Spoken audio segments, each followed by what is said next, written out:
Olá, Petrópolis. Olá, Rede Petrópolis de televisão. Olá, amigo internauta que nos acompanha por todos os cantos deste planeta azul, inclusive pelo Facebook, por intermédio do aplicativo RPT Play. Está começando mais um programa da série Dossiê História, um programa eminentemente cultural. Nossa programação transmitida ao vivo pelo canal 10 da Tech Cable da Rede Petrópolis Televisão, às quintas-feiras, a partir de 18 horas. A reprise deste programa você também poderá assistir no próximo domingo pela RPT, a partir de 9 horas da manhã, em tempo real, sempre pelo Facebook. Agora, só baixar o nosso aplicativo da RPT Play no seu celular em Play Store e nos assistirá em qualquer canto do planeta, seja no programa ao vivo de hoje ou na reprise de domingo. Nosso programa também está no YouTube e para acessá-lo, basta que você digite no campo pesquisar o nome Dossiê História. Ao abrir a página, clique na logomarca e você terá acesso às nossas reprises em ordem cronológica. São 5 anos e meio de programação com os mais variados temas, sempre direcionados à informação de notícias do momento, temas históricos e culturais, temas políticos, referencial à pesquisa acadêmica ou entretenimento do internauta. Hoje, dia 29 de novembro de 2018, eu ainda estou no século passado.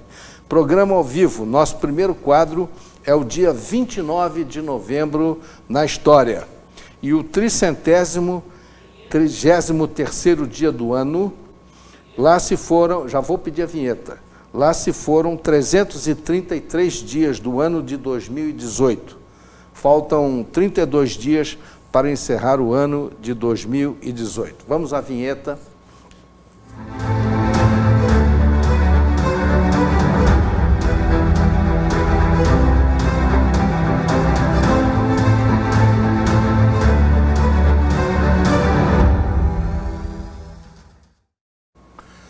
Então vamos lá, 29 de novembro do ano 800 depois de Cristo, Carlos Magno chega a Roma para investigar os alegados crimes do Papa Leão XIII. Para relembrar, Carlos Magno foi o primeiro imperador dos romanos de 800 até a sua morte, além de ser rei dos lombardos, dos francos. É a chamada dinastia carolíngia, que dominou a Europa por 7 séculos seguintes e que veio a ser posteriormente chamado de Sacro Império Romano-Germânico. Primeiro, por um idealismo do Papa Leão III, era o Império Romano. E já havia o Império Germânico, porque Carlos também tinha dominado a Germânia, e aí depois ele se transformou em Império Romano-Germânico. Carlos Magno, com a sua política de dominação, definiu os limites territoriais da Europa Ocidental até o final da Idade Média.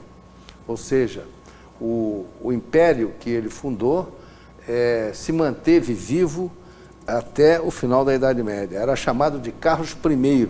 Expandiu o reino franco através de suas campanhas militares, em particular contra os saxões, derrotando-os e cristianizando-os, banindo com pena de morte o paganismo germânico, aquele mesmo paganismo germânico que Hitler, durante o nazismo, tentou ressuscitar. Eles estavam preparando uma nova religião com base no paganismo germânico e naquelas histórias todas da apologia germânica e etc.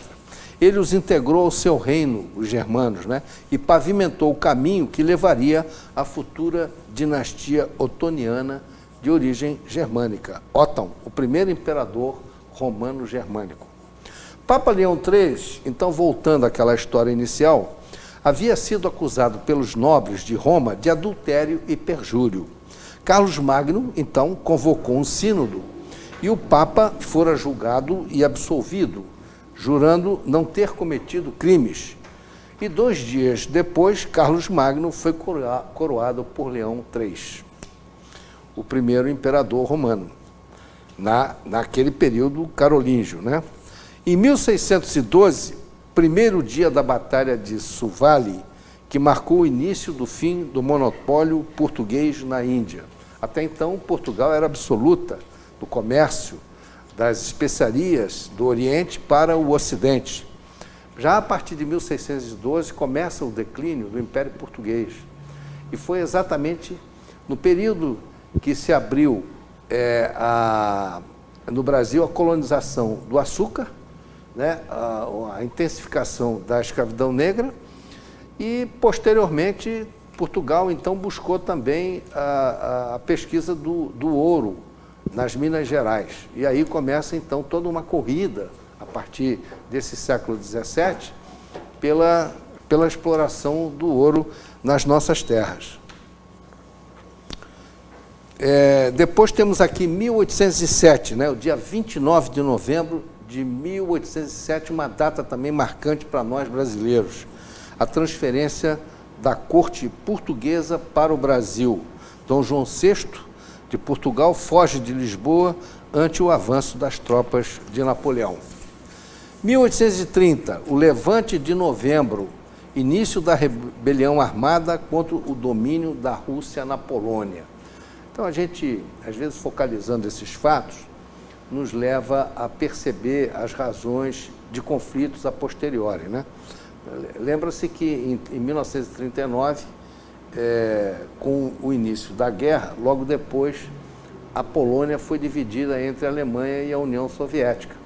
Então, isso aí marca já um período que vinha de épocas passadas, do século passado, quer dizer, em 1830, a rebelião, a independência. A Polônia teve um período assim muito conturbado na sua história, porque ora ela dominada pelos alemães, ora dominada pelos russos e depois pelos soviéticos. 1850, o Tratado de Pontilhado do Olmütz, em Olomouc. A Prússia abandona a União Erfurt. A União Erfurt era uma tentativa de estados germânicos que nunca saiu do papel e aceita o renascimento da Confederação Germânica, sob a liderança austríaca, mas que fora dissolvida a partir das invasões napoleônicas em 1806. Territórios, né, os prussianos, aliás, essa Confederação Germânica, que é uma herança que vem desse mesmo Império Romano-Germânico, e segundo o ideal do próprio Carlos I, Carlos Magno, e do Papa Leão III, era formar um grande território europeu multiétnico, né? E aí que começa em 800 e termina em 1806, na mesma data.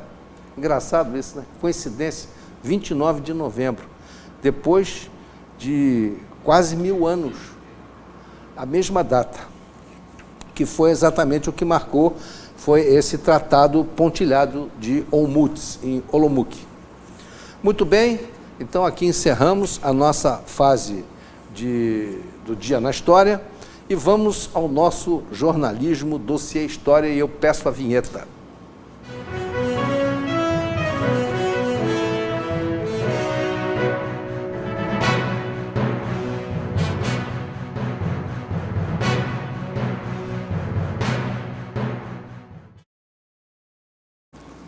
A crise na Venezuela, progressismo socialista. E o PT tentou transformar o Brasil no que é a Venezuela hoje. Quer dizer, o PT tentou seguir os passos da Venezuela. Agora, para mim, progressismo, partido progressista, político progressista, para mim esse nome, progressista, não tem nada de progresso. Para mim é um grande palavrão. O progressismo, na realidade, é exatamente aquilo que aconteceu na Venezuela. A progressão, passa-se a ideia do socialismo, vem a ideologia socialista, que é altamente difundida em escola, nos meios culturais, como uma coisa muito boa. Fala-se em liberdade, fala-se em democracia. Agora, progressivamente, do socialismo, que é camuflado dentro de uma democracia, ele vai progredindo até o golpe final titânico de uma ditadura comunista. Aí ele passa do socialismo para o comunismo, que é você igualar a miséria. Exatamente isso é o progressismo. Então, quando você vê Partido Progressista, fulano é um político progressista, eu sou um progressista, na realidade ele está progredindo do socialismo para o comunismo totalitário. Então, para mim, isso, progressista, é um palavrão. Vamos ver, então, a crise na Venezuela.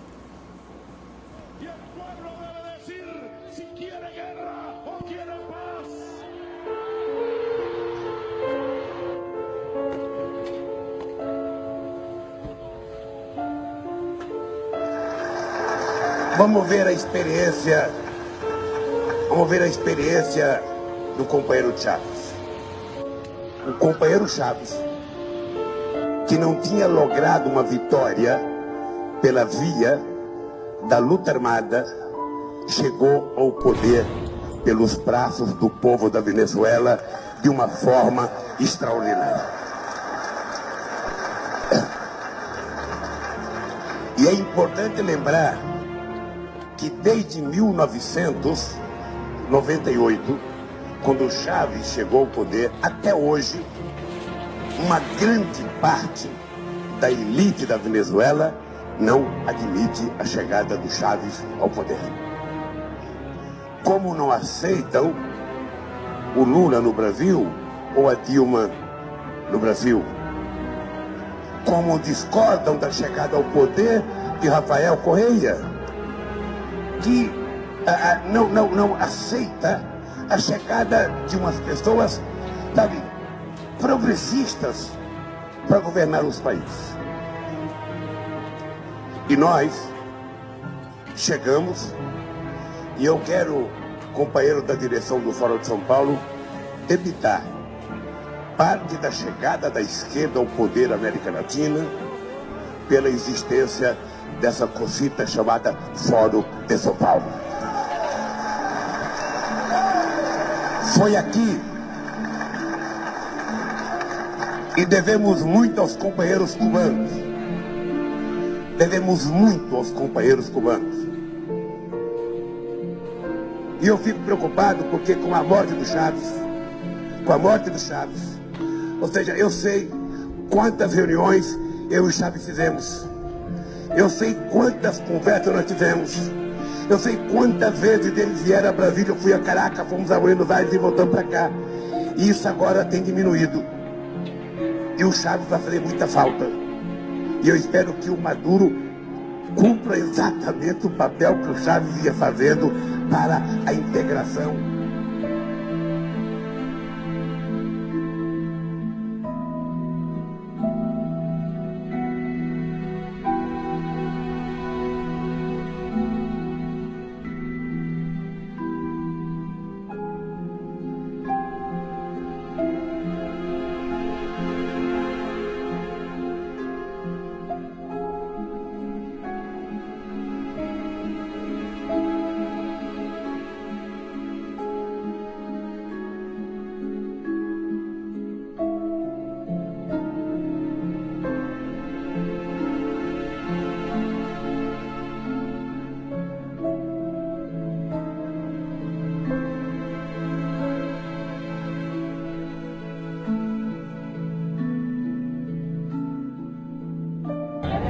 Estoy indignada, que este pueblo no termine de darse cuenta que la única manera es que unidos podemos salir de esta aberración que se ha llevado tanta vida útil, coño. Duele la mujer que enterraba a su bebé diciendo gracias, Dios mío, porque no tenía con qué alimentarlo, coño. Estoy harta de pelear, estoy harta de resistir 19 años una puta dictadura, una tiranía maldita. Que é para a gente poder fazer uma campanha dizendo claramente que nós vamos regulamentar os meios de comunicação desse país. Portanto, gente, eu não fiquei mais radical, apenas fiquei mais maduro.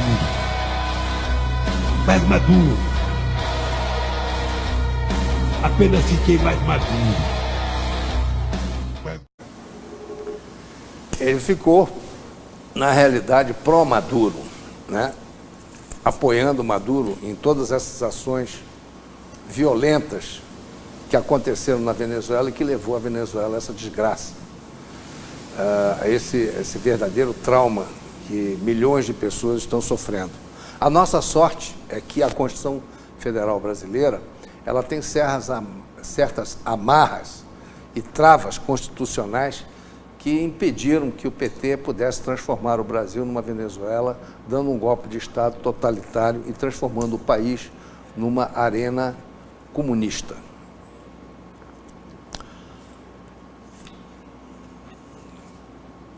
Só há uma possibilidade do Brasil cair na mão dos comunistas novamente. Seria uma ditadura de viés de esquerda, porque a nossa Constituição não permite qualquer tipo de ditadura pelas suas travas, que são as nossas garantias, a não ser que role sangue ou vença o mais forte. Muito bem, então vamos agora ao nosso segundo vídeo. Está dando um problema aqui em Petrópolis. O ambiente político anda muito nervoso na Câmara Municipal. Eu tenho uma notícia petropolitana para vocês, porque pouca coisa acontece aqui na nossa cidade na área política. Vocês já observaram isso? Quando as coisas acontecem aqui é tudo muito em silêncio. Mas dessa vez teve um jovem chamado Rodrigues Dias que resolveu colocar no Facebook uma mensagem para a população. E ele está concitando a população para segunda-feira ir lá na frente da Câmara, porque também me pareceu que essa manobra política da Câmara, de alguns vereadores, me parece um comportamento eminentemente torpe, né? Então, eles querem a aprovação da lei que impede a cassação de vereadores condenados pela Justiça. Vamos ver, então, a fala do Rodrigues Dias. Olá pessoal, aqui é Rodrigo Dias, estou passando aqui para fazer um videozinho muito rápido para explicar o que está acontecendo na Câmara de Vereadores da nossa cidade, Petrópolis. Os vereadores, esses pilantra, canalha, safado, essa raça desgraçada está querendo mudar a lei agora para poder agora impedir que os vereadores sejam cassados caso tenham problemas com a justiça. Os caras resolveram mudar a lei, estão apostando que com a mudança da legislação eles consigam escapar, porque só depois de transitado e julgado, ou seja, vai durar mais tempo do que o próprio mandato até a pessoa poder ser cassada. E esses vereadores que propuseram isso são pessoas que a gente já conhece de longa data. Então, o projeto já foi aprovado por uma comissão que tem dentro da Câmara. Essa comissão é responsável por avaliar essas questões, é a Comissão de Justiça. Quem compõe essa comissão? O vereador Márcio Arruda, o vereador Maurinho Branco, que a gente já conhece, que disse que vai ficar lá até 2020, então não tem pressa, e o Justino do Raio X. Esses são os vereadores que já aprovaram essa lei, segundo está nos jornais da cidade. E de quem foi a ideia dessa lei? Adivinha? Foi da mesa diretora da Câmara, que é composta por quem? Pelo seu presidente, o Rony Medeiros, o Ronaldão, o Luizinho Sorriso, o Meirelles e o Márcio Arruda. Então esses são os autores dessa lei que quer impedir que vereador corrupto seja cassado em Petrópolis. Gente, a gente não pode assistir isso de casa, a gente não pode continuar dessa forma plácida aceitando o que essa gente faz. Esse pessoal não representa a gente. Essa gente é o que tem de pior na nossa sociedade, é a escória. Vamos compartilhar esse vídeo, por favor. A gente vai fazer um movimento na segunda-feira, às 11 horas da manhã, uma manifestação na Câmara. E é muito importante que as pessoas vão. Quem não puder ir, compartilhe esse vídeo, compartilhe a mensagem, já ajuda demais. Os caras perderam a noção. Os caras perderam a noção de vez. Eu não sei o que está acontecendo. E a gente não pode permitir. Então essa canalhada, a gente não pode esquecer o nome dessa gente. Eu vou até repetir de novo o nome deles. Olha só, o nome da comissão, dos caras que compõem a comissão, que já aprovou a lei. O Márcio Arruda, o Maurinho Branco e o Justino do Raio X. E o nome de quem propôs a lei, que compõe a mesa diretora da Câmara, é o vereador Ronaldão, vereador Rony Medeiros, Luizinho Sorriso, Meirelles e vereador Márcio Arruda. Esses caras são muito pilantras. Ó, um forte abraço para vocês, indignado aqui de um petropolitano indignado, a cidade detonada e é cheio de problema e os caras querendo ainda manter mandato de vereador preso, mandato de vereador foragido, enfim, triste. Um abraço, galera. Vejo vocês aí na segunda-feira às 11 da manhã. Muito bem, meus amigos. Então, voltamos aqui. Esse é o vídeo. Notícias políticas de Petrópolis são raras, né? Porque aqui tudo é fechado a 7 chaves. É um silêncio mórbido que não se entende. Mutatis mutandis, vamos ao nosso tema de fundo. Hoje eu estou trazendo aqui, tenho uma honra de recebê-lo, Fernando Luiz Brederodes Pires. Fernando, ele é diretor da ABDF, Associação Brasileira dos Técnicos de Futebol. E Fernando tem um currículo vasto. Eu conheço o Fernando há mais de 50 anos, que nós fomos companheiros da mesma turma do Colégio Naval em 1967. E ele depois se tornou, ele foi para a Escola Naval, e lá ele deu baixa e ingressou na Gama Filho. Parece que ele começou a fazer engenharia, depois foi fazer economia, né, Fernando? Fernando, economia. Boa tarde para você, muito obrigado pela sua presença, uma honra muito grande. Vamos falar um pouco da história do futebol, da CBF e também da Associação dos Técnicos de Futebol, porque ele também hoje é técnico e nós vamos conversar, tem muito assunto interessante para conversar. Boa tarde. Não, suas palavras iniciais, Fernando. Boa tarde, Prisco, com satisfação estar aqui com você e estou à disposição para a gente bater o nosso papo. Então tá, o Fernando, ele teve uma formação colegial, né, falando do Colégio Pedro II, do Colégio Naval, da Escola Naval, tem uma boa formação, fez engenharia na Gama Filho até o 5º período, depois economia, onde você se formou economista, né? E fez também o curso de treinadores da Federação Portuguesa de Futebol, a Associação Nacional dos Treinadores de Futebol de Portugal. Mas ele foi um jogador de futebol importante, jogou no Flamengo, jogou no Fluminense, começou na Portuguesa, lá da Ilha do Governador, e depois ele fez o resto da carreira em Portugal, né, Fernando? Eu gostaria que você falasse um pouco sobre essa sua passagem da Gama Filho para o futebol. Prisco, o negócio é o seguinte, eu sempre fui apaixonado por futebol, né? Quando eu saí da Escola Naval, apesar de ter ganho o prêmio de oficialato lá, o espadinho de ouro e tudo, mas chegou no final do primeiro ano da escola, eu resolvi sair da Marinha e entrei, para não parar de estudar, entrei para a engenharia. E a engenharia na época na Gama Filho só tinha na parte da manhã, então quando eu comecei a jogar profissionalmente, eu tive que parar de estudar engenharia e para não deixar os estudos de lado, eu fiz vestibular, porque eram áreas diferentes, né? E troquei de área e fiz vestibular para economia para continuar estudando à noite. E na Gama Filho, eu representei a Gama Filho em vários campeonatos e fui convidado para disputar pela seleção carioca o brasileiro. E na final do brasileiro contra a seleção paulista, o treinador da Portuguesa era o diretor da federação na época da Guanabara, né, a FEUG, e foi assistir a decisão onde a seleção do Rio foi campeã brasileira. Aí ele fez o convite para que alguns jogadores dessa seleção carioca disputassem pela Portuguesa. Eu aceitei na altura, e aí começou a minha história no profissional. Da Portuguesa fui contratado pelo Flamengo, Fluminense, Figueirense, e aí depois tive a oportunidade de jogar em Portugal muito tempo. Né? E lá em Portugal, como é que foi a tua trajetória por lá? Eu comecei jogando no Boa Vista, que estava disputando a Copa da UEFA, que atualmente é a Liga Europa. Do Boa Vista fui para o Acadêmico de Viseu, Penafiel, Leixões, Beira-Mar. Nesse período lá eu aproveitei para fazer o curso de formação de treinadores lá da NTF de Portugal. Comecei minha carreira no Leixões, voltei para o Brasil, depois voltei para Portugal, para o Nacional da Madeira, quando eu tive o privilégio de substituir o Autuori lá, né? Quando o Autuori era o treinador do Nacional, eu substituí o Paulo Autuori lá. E a minha carreira foi essa aí, Brasil, Portugal, e sabe que Portugal está no meu coração, tem um carinho enorme. Atualmente você tem um cargo importante então na associação, isso. Né? E você também treina um time da UAB do Rio de Janeiro, né? Exato. Um time que já participou já teve 3 campeonatos. Exato. 2 Copas do Mundo, de 2016 e agora 2018, e um brasileiro ano passado em Fortaleza. É um prazer enorme estar trabalhando com...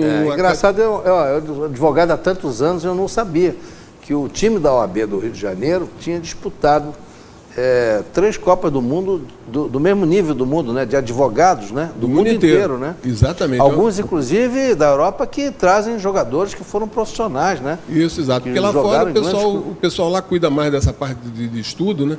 Então, muitos ex-jogadores se formam e a área do direito, muita gente escolhe o direito, e as seleções lá são muito fortes. Os times, aliás, os times não é seleção, os times que representam os advogados dos outros países são times muito fortes mesmo. E o pessoal daqui, apesar de não ter sido profissional, mas são de boa qualidade, bons jogadores. Agora, nesta seleção, parece que tem um jovem aqui de Petrópolis, né? O Sandro. Sandro, isso. O Sandro, o goleiro, o goleiro, né? Que é advogado isso, aqui. E eu tem outros, não tem o conheço Luciano Pires, tem o Vinícius, tem vários jogadores aqui de cima, de Petrópolis. Petrópolis e Teresópolis também, aqui de cima da serra. Que bom isso. Então, agora vamos falar um pouco da associação. Você é diretor da área econômica, né? Você cuida do caixa, né? Exato.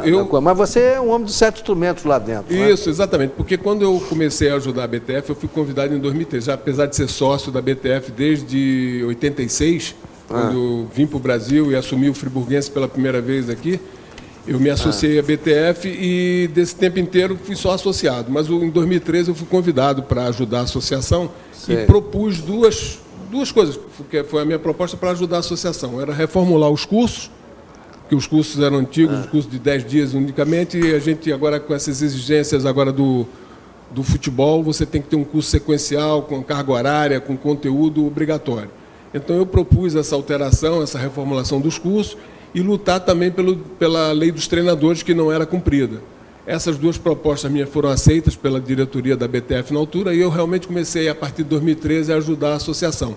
Primeiro como diretor sociocultural, e na mudança da diretoria, eu fiz parte dessa nova diretoria e passei a acumular a função de diretor financeiro, porque isso é uma situação complicada, porque a BTF hoje vive uma situação muito difícil na parte financeira, em função da perda da chancela dos cursos, em função dessa atitude da CBF. Que é a briga que vocês têm com a CBF. Exatamente. Né? Foi uma situação... uma entidade histórica, e ela foi fundada em julho de 1975, e eu estou vendo aqui, o primeiro presidente foi Flávio Costa. Isso. Que foi um grande treinador de futebol. Sim, né? Foi o treinador da seleção brasileira de 50, né? Daquela seleção de 50 e do Flamengo. Jogou em Portugal também muitos anos. Ele foi treinador em Portugal também, mas principalmente da seleção brasileira aqui de 50 e do Flamengo durante muitos anos, né? Ele foi o treinador do Flamengo. Naquela diretoria dele tem o Djalma Cavalcante, né? Que também era um falecido, faleceu há 2 anos. O Paulo de Almeida, Paulinho de Almeida, né? Que era do Vasco, Mário Travalini, que foi meu treinador no Fluminense, em 76. E foi treinador do Vasco também há muito tempo, né? Foi. Ele saiu do Vasco e foi para o Fluminense, né? Se não me engano. Exatamente. O Tele Santana também fez parte dessa diretoria. Fundador, são só os fundadores, o Célio de Barros e o Silvio Pirillo, né? Que eram nomes famosos na década de 50, né? O professor Ernesto Santos, que era uma referência na área Ernesto Santos era o vice-presidente, né? Exato. E depois teve na segunda gestão, né, a diretoria, o presidente era o Newton Lopes, o Paulinho de Almeida novamente, o Jair Pereira. Isso, que faz parte da diretoria atualmente como vice-presidente. Faz parte, eu vi aqui, ele faz parte. Depois tinha o Orlando Peçanha, né, que foi jogador do Vasco, foi zagueirão do Vasco, da seleção, né? Foi campeão mundial de 58. O Ricardo Fernandes de Magalhães, Juan Carlos de Barros Filho, Luiz Vieira Filho, Salvio Moreira da Rocha, Alberto Frazão, esse era conhecido, João Marcos Campos e Jansen Vasconcelos da Silva. Bom, então, tem uma pendenga com a CBF que está prejudicando muito vocês, né? Exato. A CBF é uma entidade que ela só criou problema, né? Enquanto que o almirante Heleno Nunes, quando fundou essa associação aqui, que era o presidente da antiga confederação, né? CBD, a Confederação Brasileira de Esporte. Era um homem ligado ao esporte, se dedicava a uma gestão honesta e moralmente bem orientada, né? Hoje o que a gente vê é essa picaretagem, né? na CBF hoje. Exato, Prisco. Ele, em 75, atendendo os anseios dos treinadores da época, o almirante Heleno Nunes, ele ajudou a fundação da BTF. Então, no início, a BTF funcionou dentro da sede da CBD e com todo o apoio do almirante Heleno Nunes, uma pessoa de visão, comprometido com a situação dos treinadores brasileiros, e os fundadores, Flávio Costa, Tele, Vavá, Didi, Zagallo, João Saldanha, todos esses eram fundadores da BTF. São 149 sócios fundadores, né?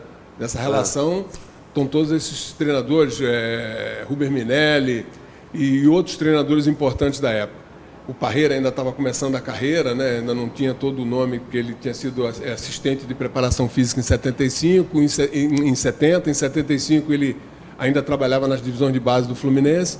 Mas esses treinadores de mais nome foram realmente os fundadores da BTF. E davam aula lá nos cursos, né? E davam aula também. E o que acontece? A partir de 81, a BTF começou a realizar cursos de formação de treinadores, que era uma aspiração dos treinadores terem esses cursos de capacitação. E, só voltando um pouquinho antes, em 79, aí é que teve o problema. Quando a CBD, desmembraram da CBD o futebol, a CBD era a Confederação Brasileira de Desportos. Isso. Quando tiraram o futebol, o Avelange, foi a influência do Avelange, ele tirou o futebol e criou a CBF, Confederação Brasileira de Futebol. Uma entidade privada que a gente gosta de ser redundância mesmo, privatizou o futebol brasileiro. A partir daí, a BTF em 81 começou a realizar cursos, muitos treinadores passaram pelos cursos da BTF, Joel, Miguel, Félix, todos esses ex-jogadores fizeram os cursos da BTF. Em 93, citando os principais, Tite fez o curso dele, ele era um treinador desconhecido, era treinador lá do Veranópolis, ele era treinador lá do Sul, do Veranópolis, da segunda divisão lá do Rio Grande do Sul. Ele conseguiu subir esse time para a primeira divisão do Rio Grande do Sul. Ele veio ao Rio participar do curso da BTF. O próprio Zé Ricardo Manarino fez 2 cursos da BTF, em 94 e 2007. Jair Ventura, Cristóvão Borges, todos esses treinadores, Jorginho, todos esses treinadores fizeram os cursos da BTF. E 2011 foi o grande problema, 2010 para 2011. O Ricardo Teixeira, quando a FIFA determinou que as federações de futebol dos países fossem responsáveis pela chancela dos cursos, eu disse responsáveis, e não realizar os cursos. O Ricardo Teixeira, que logo em seguida, antes da Copa do Mundo, ele abandonou a CBF, porque estava com problema na justiça e tudo, ele mandou uma carta para a BTF tirando a chancela dos cursos da BTF. Isso porque ele queria proteger um grupo de pessoas, inclusive um sobrinho dele, para realizar os cursos e ganhar dinheiro. A gente fala isso claramente, ganhar dinheiro com esses cursos que são caríssimos dentro da CBF. Tirou a chancela da BTF e começou a realizar, dentro da própria CBF, os cursos de formação de treinadores. A BTF tinha uma tradição, desde 81, de realizar esses cursos, perdeu o direito. Nós continuamos realizando os cursos, mas enfraquecidos, porque as turmas, que eram turmas de 100, 80, 100, 120 alunos, caíram para 20, 18, 15 alunos, porque a BTF não deixou de realizar os cursos. Continuou nessa luta, reformulou os cursos, atendendo à exigência do mercado, esses cursos sequenciais agora, níveis C, B, A e Pro. A gente ainda não fez nenhum nível Pro, porque nós estamos esperando a publicação da lei que nos vai dar direito de realizar esses cursos com a chancela novamente. É uma briga na Justiça que nós tivemos. O projeto de lei 7560 de 2014, que dá esse direito à BTF, está para ser sancionado, já passou pelas comissões da Câmara, já foi para o Senado, voltando para a Câmara, ele vai ser sancionado, não precisa ir à votação em plenário. Então, a gente está lutando por esse direito. E essa situação nossa com a CBF é um absurdo. Por quê? A CBF não é a atribuição dela realizar curso de formação de treinador, e sim de chancelar. É o caso do MEC. O MEC não tem curso universitário, ele chancela os diplomas. A CBF deveria fazer o mesmo. E para prestigiar os treinadores, a CBF deveria ter convidado a BTF, os sindicatos que realizavam curso, para padronizar os cursos, exigir uma determinada qualidade de curso, carga horária, conteúdo que a BTF já atendia, porque reformulou seus cursos em 2013. Mas a CBF não fez isso. Ela, de uma maneira arbitrária, ela puxou para ela o direito de fazer esses cursos, atropelando, enfraquecendo a classe dos treinadores. A gente luta por uma situação muito desagradável, porque são os treinadores brasileiros espalhados pelo mundo inteiro que perderam seus empregos, porque, ao serem solicitados que a CBF reconhecesse esses treinadores que estavam trabalhando no exterior, a CBF simplesmente não reconheceu, dizendo que não tinham feito o curso da CBF. Então, quer dizer, uma lei que, em vez de proteger os treinadores que já estavam em atividade, simplesmente disse que não reconhecia esses treinadores. Os treinadores já estavam em atividade há muitos anos. Então, o que a gente vê agora são muitos treinadores brasileiros que estavam espalhados pelo mundo inteiro que perderam seus locais de trabalho, suas colocações, e hoje em dia, ocupando o lugar dos brasileiros, tem portugueses, espanhóis, treinadores do mundo inteiro, e os brasileiros perderam, porque simplesmente a CBF virou a cara para os treinadores brasileiros. Entendeu? E a luta da gente é o seguinte... Por isso que eles estão indo para o exterior fazer curso, né? Porque os próprios cursos da CBF hoje ainda não são reconhecidos. Principalmente na Europa, não são reconhecidos. E a gente luta por isso, porque uma arbitrariedade da CBF, ela não reconheceu os treinadores que já estavam em atividade. Vocês propuseram uma demanda contra eles? A gente está lutando, inclusive a própria lei, esse projeto de lei 7560, que já passou por todas as comissões da Câmara, e agora foi para o Senado, voltando, ele já vai ser sancionado, né? A gente aguardava que até o final agora dessa legislatura, agora acho que é 15 de dezembro, qualquer coisa, a gente pensava que isso já fosse aprovado. Mas a gente está na dúvida, porque hoje Brasília está numa situação muito complicada, talvez fique para o início do ano que vem. Mas a gente está com esperança, sim, até pela mudança de governo, mudança de mentalidade, as cobranças que estão sendo feitas, a gente acredita que muita coisa vai mudar, Prisco, nesse intervalo de tempo curto, muita coisa vai mudar, inclusive no esporte. Entendeu? Uma aposta dos treinadores, da Associação Brasileira de Treinadores de Futebol, a respeito dessa situação. Então, hoje, os cursos, que vocês continuam promovendo esses cursos? Sim. E quem for interessado deve procurar a entidade aonde? Porque nós temos o nosso site, né, que tem todas as informações dos cursos, é o www.abtf.org.br, e ali estão todas as informações do curso. Inclusive, nós estamos realizando um curso A, nível A, que é nível profissional agora. Terminamos hoje o estágio acompanhando os trabalhos da equipe de profissionais do Botafogo. O estágio iria até sábado, mas como o jogo do Botafogo foi antecipado de domingo para sábado, o estágio terminou hoje. Na segunda-feira, a gente começa nossas aulas teóricas e práticas na Comissão de Desporto da Aeronáutica. A BTF tem uma relação muito forte. Antes, os cursos eram na ESEFEX, ali na URCA, e agora nós estamos realizando na Comissão de Desporto da Aeronáutica, ali em Sulacap, Campos Afonso, que é um lugar de primeiro mundo, é um espetáculo, tem toda a estrutura, até hotel tem lá dentro, para os alunos que quiserem ficar hospedados, que vierem de outras cidades, poderem ficar hospedados lá próximo ao curso mesmo, entendeu? E é muito caro esse curso? Não. Inclusive, a proposta da BTF é colocar curso com preços que sejam acessíveis para os treinadores, porque a realidade do treinador brasileiro é diferente do que a CBF propõe. Os cursos da CBF são caríssimos, curso elitista para aqueles treinadores que realmente têm condição de pagar esse preço, e a gente luta para que os cursos sejam possíveis para todos os treinadores, independente de Série A, B, C, o que for, primeira divisão do Rio, de São Paulo, qualquer treinador vai ter condição, porque os nossos preços são muito inferiores e a qualidade a mesma. O corpo docente da BTF é o melhor possível, entendeu? Agora, vamos falar um pouco de técnico de futebol. Por que caiu tanto o nível do futebol brasileiro? Os técnicos devem estar desesperados, né? Porque eles trocam o jogador, fazem uma experiência daqui, faz dali, você vê. O Fluminense está numa situação difícil. O Vasco, então, nem se fala. Situação dificílima. O Botafogo também vive com dificuldade. O que está acontecendo com o futebol brasileiro? Os jogos não oferecem um rendimento de arrecadação bom para os clubes, né? Os estádios vivem vazios. O que seria isso? O problema da violência?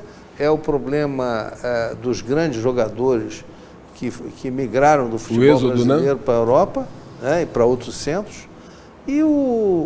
Ou é o problema financeiro mesmo, que os clubes brasileiros não sabem como sair do problema financeiro? Prisco, eu acho o seguinte, esse é um somatório de situações, né? Primeiro, falando sobre os jogadores, saída prematura dos melhores jogadores brasileiros para o exterior, né? Então, você vê que agora, recentemente, o Paquetá foi vendido, outros jogadores recentes do Santos, vários jogadores saindo... Paulinho saiu do Vasco. Paulinho do Vasco, com 17 anos, né? Esse do Santos, que foi negociado também, só podem sair com 18 anos, o Vinícius Júnior, agora do Flamengo.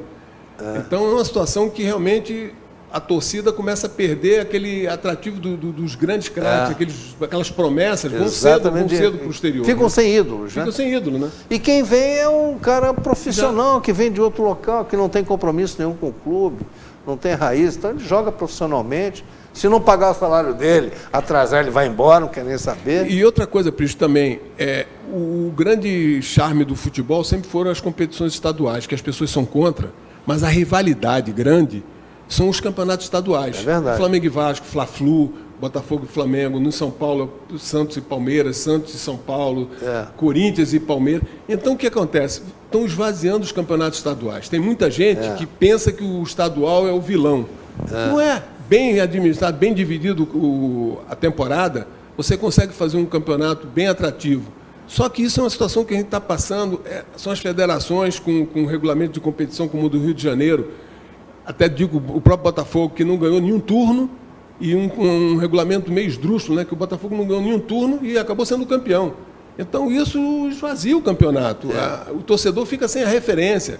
E muita coisa errada que está acontecendo, a própria CBF, com seus dirigentes, que é um regime presidencialista, seus presidentes, desde o Avelange, perdeu todos os títulos que tinha no mundo inteiro. Ricardo Teixeira, Del Nero, Marim, esse Coronel Nunes, o próximo Caboclo, tudo sob suspeição, tudo com eleições fraudulentas. Quer dizer, o futebol brasileiro ele é administrado por uma entidade que hoje em dia é questionada nos seus principais... Dá um mau exemplo para todos os clubes. Né? São as federações também, com problemas.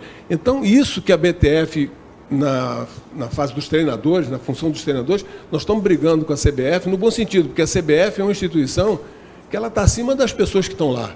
Mas hoje ela está dirigida por pessoas que são questionadas na sua atitude, na sua... Então, é um problema que está... um somatório de situações que está prejudicando o futebol brasileiro.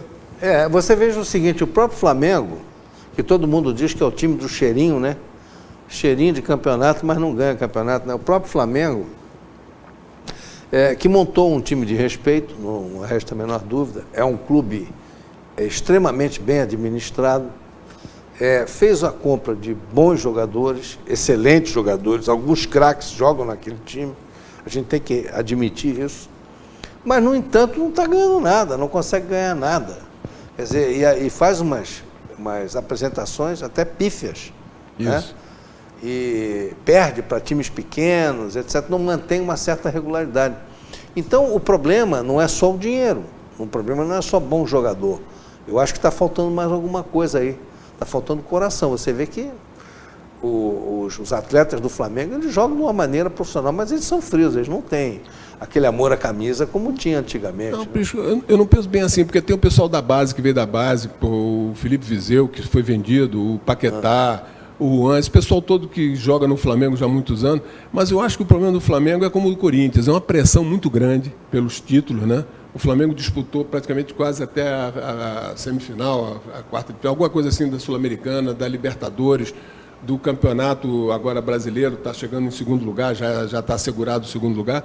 Mas eu acho o seguinte, veja bem, o ano passado saiu o Muricy, entrou o Zé Ricardo, sai o Zé Ricardo, aí muda o treinador, vem esse... Foi o substituto do Zé Ricardo, era lá era também um jovem lá do Flamengo, do Barbieri. próprio Flamengo, Barbieri. Aí ele vinha fazendo um campeonato, começou a ter pressão, aí começaram a chamar ele de estagiário sem experiência nenhuma, mas ele estava fazendo um trabalho razoável. Então, ele tem esse curso lá da BTF, não, da BTF Barbieri? não, Barbieri não, da BTF, porque ele vem de outro lugar, não é que, então ele não tinha o curso da BTF, mas ele estava fazendo um trabalho até certo ponto bom. Agora, aquela pressão do Flamengo, tiraram ele, trouxeram o Dorival Júnior, que já não vai ficar. O Flamengo terminando em segundo lugar, o Dorival... Agora eu digo o seguinte, o Dorival, há poucos anos atrás, há 2 ou 3 anos atrás, ele dirigiu 3 times do Rio no mesmo campeonato.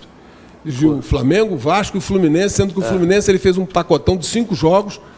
Então, vai contra a própria lei dos treinadores, que a gente luta por um contrato mínimo de 3 meses. Aí o próprio treinador dá um tiro no pé, quando aceita fazer um contrato por 5 jogos. Quer dizer, o próprio treinador, em vez de brigar pelo direito dele de fazer um contrato mínimo, como dos atletas, de 3 meses, que isso já dá uma garantia mínima ao treinador, ele aceita fazer contrato por 5 jogos. E aí o que acontece? O Dorival agora esse ano volta a repetir o mesmo problema, dirigiu o Santos, o São Paulo e agora o Flamengo. e não vai ficar no Flamengo. O Flamengo já está à procura de novo treinador, se fala em Abel, fala em Renato Gaúcho, fala em não sei quem. Então, eu digo, os próprios treinadores, eles ajudam essa situação, porque eles se sujeitam a qualquer proposta, atropelando uma situação que a própria lei dos treinadores luta para que seja uma coisa mais equilibrada, entendeu? Porque você tem um contrato mínimo de 3 meses, isso dá um pouco de moralização para a classe, né? Moraliza um pouquinho a classe, porque o treinador tem 3 meses mínimo para fazer o trabalho dele. E quando o treinador vem, como o caso do Marco Paquetá no Botafogo, ficou por 5 jogos, acho que não chegou nem a isso. Ele ficou poucos jogos no Botafogo e foi demitido. Então, é uma situação. Agora, por outro lado, muita gente fala que, às vezes, o problema do treinador brasileiro é a falta daquela estabilidade. Aí eu digo o seguinte, o pessoal luta por uma chance de trabalhar. Imagina se aqui no Brasil, nos 20 clubes da Série A, a gente sempre coloca essa situação como um antagonismo. Imagina que tivesse os treinadores todos com estabilidade, assim como teve o Ferguson no Manchester United. Ficasse 20, 27 anos. O brasileiro teria 20 treinadores na Série A. Então, acho que a própria do mercado, essa mudança, respeitando o prazo mínimo de 3 meses, isso acaba sendo salutar para essa mudança dos treinadores. Agora, oxigenando, né? Oxigenando. Porque senão o treinador ficaria 10 anos no clube e não teria o que eu vejo muito a imprensa reclamando é que os treinadores também estão abandonando os clubes, né? Quando eles veem que o trabalho não está tendo resultado. O caso agora desse jovem treinador lá que estava no Vasco, saiu do Flamengo, foi para o Vasco, agora está no Botafogo. O Zé Ricardo. O Zé Ricardo, ele ficou contrariado com alguns resultados, em função talvez dos jogadores em campo, ou talvez pela briga interna do Vasco, pediu as contas e foi embora. Isso acontece também agora, algumas vezes até o treinador tem razão para isso, porque a falta de apoio dentro do clube é uma situação. Agora, eu digo o seguinte, às vezes o treinador está muito bem no clube. Eu dou o exemplo do Valentim, que estava no Botafogo, foi campeão estadual e largou o Botafogo, foi para o Egito. Chegou lá, teve um problema lá com o...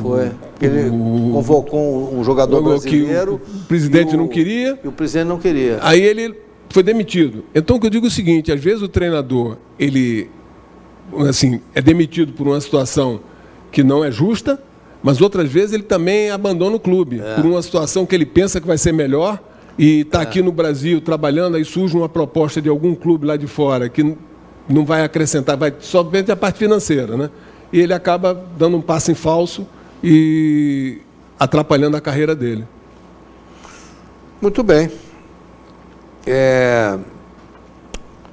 Como é que você vê a perspectiva do futebol brasileiro diante dessa realidade que nós estamos vivendo aí? Você acha que mudando essa direção fraudulenta da CBF, colocando um sangue novo lá, tem chance disso? Ou ainda a CBF continua dominada por um grupo? Não, continua. Isso é um problema do futebol brasileiro. Tem a bancada da bola, que todo mundo sabe disso, na Câmara dos Deputados, lá no Congresso. Tem a bancada da bola, que todo mundo conhece. Isso tem sido nefasto para o futebol brasileiro, porque eles conseguem blindar um monte de coisa irregular que era para ser investigado, que teve a CPI do futebol. Eles conseguiram cortar tudo. Eu faço parte, sou representante dos treinadores na APFUT, foi um órgão de governança que foi criado em 2016 para fiscalizar aquele programa de refinanciamento da dívida dos clubes, o Profut. Então, a própria APFUT, que tinha um poder de polícia, quando foi criada, tinha esse poder de intervir, de rebaixar time de divisão se não tivesse a comprovação dos seus balanços, aquelas coisas todas. E a própria Câmara dos Deputados, numa atitude lá, conseguiu ir quebrando o poder da APFUT, e hoje ela está esvaziada.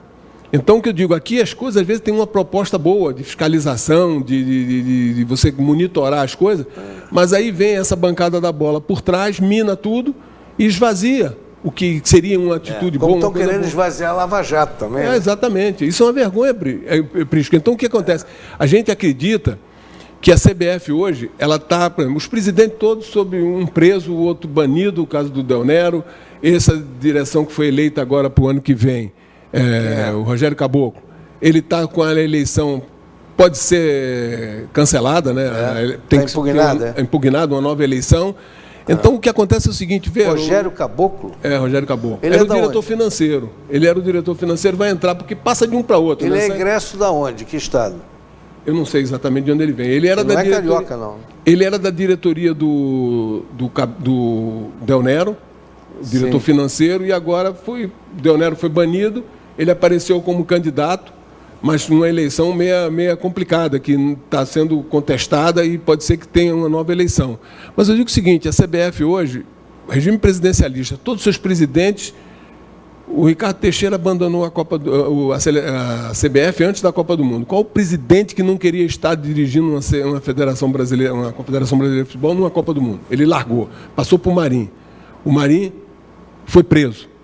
O sucessor dele, o Del Nero, não podia pode sair do país, não também é podia, preso. mas aí foi banido pela FIFA. Está banido, ele está banido do futebol. Sim. Então, o futebol brasileiro está à mão de pessoas que não têm escrúpulo, que não têm nada. Então, como é que pode um patrimônio do povo brasileiro, a seleção brasileira, o futebol brasileiro, estar sendo gerido, administrado por uma instituição que está sob suspeição em todos os lados? Está entendendo? Isso é um complicador. E se perde muito dinheiro com isso, né? Porque o futebol também é um grande mercado de trabalho, né? Isso, exatamente. Então, E eu aí acho é um que... efeito cascata, né? Porque não é só o jogador de futebol, tem um clube, tem a indústria que Todo mundo trabalha para a confecção Tudo, dos tudo, uniformes, tudo. Isso é um... tem a imprensa, tem... Isso gera uma quantidade de mercado de trabalho absurdo, né? E você está com a instituição maior, o que a gente acredita é que alguma coisa tem que ser feita, porque a CBF, por ser uma instituição privada, ela não tem direito a tudo. Ela tem que ter certas normas de condutas ali e tudo, né? Então, a gente acredita que consiga alguma coisa ser mudada agora no próximo governo, com com o Bolsonaro. Ministério do Esporte também sendo moralizado, né? Porque teve muita irregularidade no Ministério do Esporte, e no próprio COB. Tudo no Brasil, em termos de esporte, em toda a área, está com problema, né? Então, você vê só, o Nurma teve problema, os presidentes das confederações, de natação, Coraci, um monte de gente aí preso. Então, o esporte brasileiro hoje está numa UTI, né? E a gente acredita que muita coisa precisa ser feita. A gente aposta que agora, com essa mudança de governo, de mentalidade, de pessoas comprometidas realmente com o esporte brasileiro, que a gente consiga, a própria BTF consiga participar dessa mudança de mentalidade, de conduta, de tudo. Isso é importante. Uhum. Nós estamos chegando já ao final do nosso programa. Eu perguntaria a você, para encerrar esse nosso assunto, já teve algum contato de vocês ou do pessoal do esporte, do segmento do esporte profissional, com o novo governo? Não, até agora não, mas nós já estamos com agenda com o Flávio Bolsonaro. Eles são amantes do esporte, do futebol. E com o Carlos Bolsonaro. São dois amantes do esporte que a gente são aqui do Rio de Janeiro, então nós já estamos com a agenda marcada, justamente para levar alguma contribuição nesse aspecto. Flávio é o vereador. O Flávio é o que foi eleito senador. Senador. Era deputado estadual. O Carlos é o vereador. Vereador, exatamente. E a gente está com a agenda já com ele, justamente para tentar contribuir de alguma maneira, porque a nossa visão em termos de esporte, de formação de treinadores, tentando contribuir de alguma maneira positiva para o engrandecimento do esporte brasileiro, nomeadamente do futebol, a gente acha importantíssimo essa reunião com eles, entendeu? Para que a gente passe alguma informação, alguma coisa produtiva. E a minha participação na APFUT, que eu já tenho uma visão exatamente do que está acontecendo nesse órgão de governança, e contribuir de alguma maneira com as informações que a gente tem para melhorar cada vez mais o futebol brasileiro. Deus te ouça. E assim espero que vocês consigam reunir essa energia toda para poder dar um novo direcionamento ao futebol brasileiro. Está precisando, viu? Com certeza, porque a situação do jeito que está não pode ficar. Isso estava uma perda para todo mundo, né? Fernando, temos 58 segundos. Eu queria que você me respondesse rapidamente o seguinte. Você atuou no Fluminense na época dos grandes times, né? Do Horta, da Máquina. A Máquina Tricolor. A Máquina Tricolor. Você participou da Máquina Tricolor, não foi? Isso. A segunda, né? Foi, 76 e o iníciozinho de 77. Exatamente. Você jogava... Quem era a equipe na época? Renato, Carlos Alberto, Miguel. Eu joguei muito ali porque o Edinho estava servindo a seleção olímpica. Depois o Rodrigues Neto, Pintinho, Rivelino, Paulo César, Gil, Doval, Dirceu. Era um timaço. Aquilo ali era um prazer enorme. Tá bom, querido. Olha, muito obrigado pela tua presença. O nosso entrevistado veio do Rio de Janeiro. Fernando Pires veio do Rio de Janeiro para cá para nos dar essa entrevista. Foi um prazer, uma honra muito grande te receber aqui e renovo, quando você quiser, o nosso programa está à sua disposição. Aos telespectadores, eu agradeço a audiência, relembrando que o nosso programa estará no domingo às 9 horas da manhã, em reprise, aqui pela RPT, ou então poderá também pelo Play, RPT Play, assistir no Facebook. Uma boa noite a todos e muito obrigado pela atenção de vocês.